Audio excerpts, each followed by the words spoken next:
Hi అండి. Morning మార్కెట్‌కెళ్ళినప్పుడు మా వారు వెజిటబుల్స్‌తో పాటు నిమ్మకాయలు కూడా తీసుకొచ్చారండి.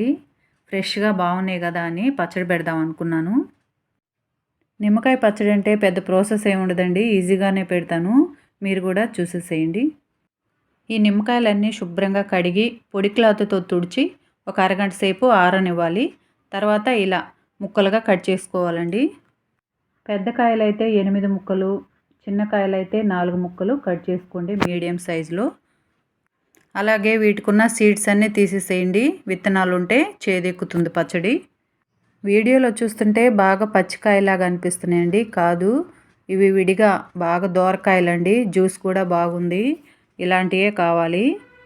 ఇలా కట్ చేసుకున్న ముక్కలన్నీ బేషన్లో వేసుకొని ఒక కప్పు ఫుల్గా ఉప్పు, అలాగే ఒక కప్పు కారం, ఇంకా పసుపు, ఒక 10 నిమ్మకాయలు సపరేట్గా పిండుకొని ఆ జ్యూస్ కూడా వేసి బాగా ఇదంతా బాగా మిక్స్ అయ్యేలాగా కలుపుకోవాలి.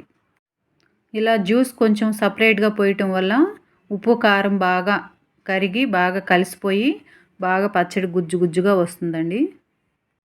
ఇంకా మెంతిపిండి ఆవపిండి కూడా కొంతమంది వేసి కలుపుకుంటారండి. ఇంకా నేనైతే వేయను. నాకు ఇదే చాలా సూపర్గా ఉంటుంది.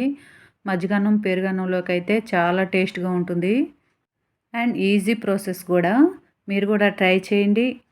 ఇంకా మీరెలా చేస్తారో కూడా కామెంట్ చేయండి.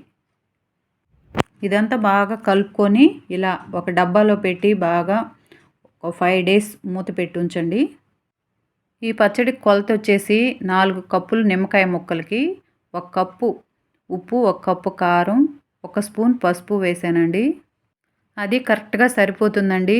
ఒకవేళ మీకు సరిపోకపోతే 5 డేస్ తర్వాత టేస్ట్ చూసుకొని కొంచెం ఉప్పు కారం వేసి కలుపుకొని బాటిల్లో తీసి పెట్టుకోవచ్చు. Thank you for watching Rajani recipes and ideas.